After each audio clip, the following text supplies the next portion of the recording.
Each month, we talk about some of our favorite games you can pick up and play right now. But since October is upon us, instead of our usual genre overview, I think we should take a slightly different approach. I like where we're going with this one.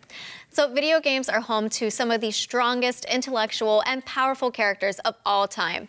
In particular, the characters we're talking about today all happen to be women. Exactly. In honor of Breast Cancer Awareness Month, let's take a look at our favorite games with strong female protagonists. While you're waiting for upcoming games like Darksiders III, The Last of Us 2, Wolfenstein Youngblood, Gears of War 5, Bayonetta 3, Beyond Good and Evil 2, and Metroid Prime 4, there are a ton of great games with strong female leads that you can play right now. That's a lot of things coming out. That was a mouthful. Yeah, it was a lot. But before we even get started, I want to shout out Lara Croft. Melanie would never forgive us if we didn't. Oh no, she would run up here and smack both of us upside the head. Yeah, we'd be dead. We'd be dead. It'd be a stealth kill. But Shadow of the Tomb Raider came out last month, so if you haven't played it, play it. And if you haven't played the first two games in the trilogy, pick them up pre-owned and play them right now.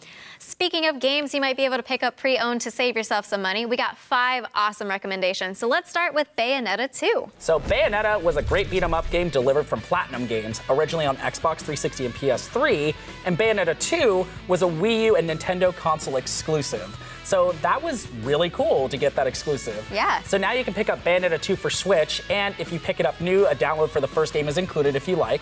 Features Bayonetta, an Umbran witch who uses her hair, killer heels, which happen to also be pistols, and all-around gravitas to defeat her enemies. It has a great blend of comedy, femme fatale power, while also appealing to all the masses with its unique storyline and action. And like you mentioned earlier, Bayonetta 3 is in the works. Yes. So hopefully soon we get some details on that. Oh yeah. I need my 3rd installment. So next up, let's talk about Alien Isolation. This is one of my favorite horror games. I can't believe I forgot to mention this last month. This follows Amanda Ripley as she looks for her mother 15 years after the events of the Alien movie in 1979, my personal favorite horror movie. Yeah. So this is survival horror at its finest. It's got a great atmosphere, tense gameplay, and for the most part, a majority of the game you can't really fight back. Yeah, in the beginning you have this kind of hide and hope for the best tactic, and then you start finding more tools to get against the xenomorph and all the androids that are coming out. So it's really tense the whole time, but later you get to fight and it really feels empowering. Yeah. And I think Amanda is even more resilient and powerful than Isaac Clarke from Dead Space, which this game gets compared to a lot. Oh yeah. Which is why she has to be on this list, like has to be.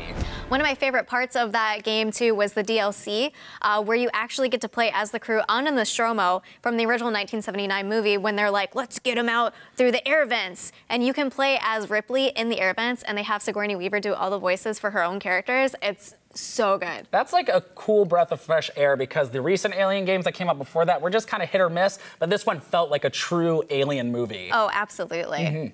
So now let's talk about the latest game in the Uncharted series, Uncharted Lost Legacy. So this follows Chloe Fraser and Nadine Ross in a new Uncharted adventure. It departs from Nathan Drake, who was the original protagonist of the Uncharted series, and actually holds up to the standard the previous games left, and actually exceeds it in my opinion. Oh yeah.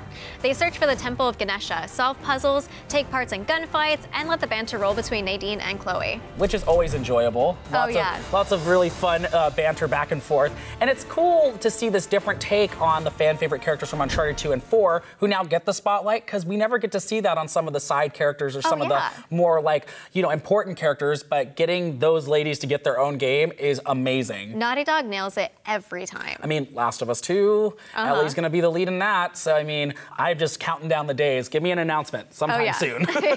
Our next recommendation is one of the biggest breakout hits of this generation, Horizon Zero Dawn. Aloy is in search of answers regarding to her past and trains to compete in the proving to get those answers. She's an outcast due to her use of modern technology that she's trained to stay away from, but proves to be a badass in the process and shows those tribes that she's not an outcast, but a warrior just like them. So this game took 2017 by storm. I know I say a lot of games take them by storm, but this one brought down the thunder. Oh yeah. Nominated for Game of the Year, won multiple awards, and it came out exclusively for PS4. It was so good and so immersive. Honestly, it was probably one of the better games in the open world genre that came out last year. I always say if you're gonna get a PS4, if you need a reason, get it for Horizon Zero Dawn and The Last of Us. Absolutely. Anything. Oh yeah, those are 2 of my 5 I always talk about, literally. And the third-person gameplay on this is really cool because you get a bevy of dialogue choices and different ways to approach combat. Oh yeah. So finally, let's take things old school with the classic theme of Protagonist, Metroid Samus Returns. how could we forget the OG female protagonist? Right? Samus Aran is the main character of Metroid, and in the 80s was revealed to be female after a shock ending to many fans. Oh, but that didn't stop her from being immediately a favorite character in video game history. So you got side-scrolling action Metroid is known for in this beautiful remake for the 3DS of the second game in the series. And honestly, it's got new enhancements to the original game, including visual updates, melee counterattacks from enemies, and abilities to adjust Samus's gameplay.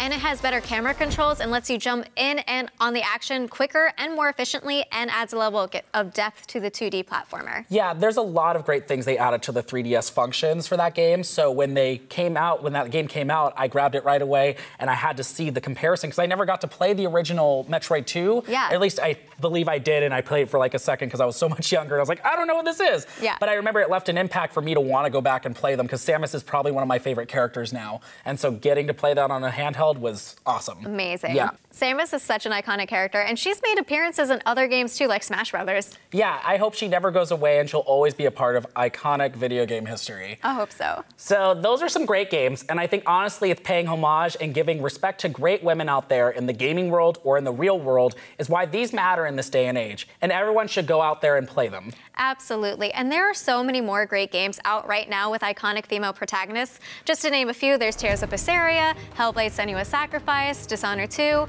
Nier Automata, Shantae Half-Genie Hero, and so many more. Now, if you want to try any of these games out right now, which I recommend you do, you can talk to a guest advisor at your local GameStop. Don't forget to see if they have them pre-owned to save you some money.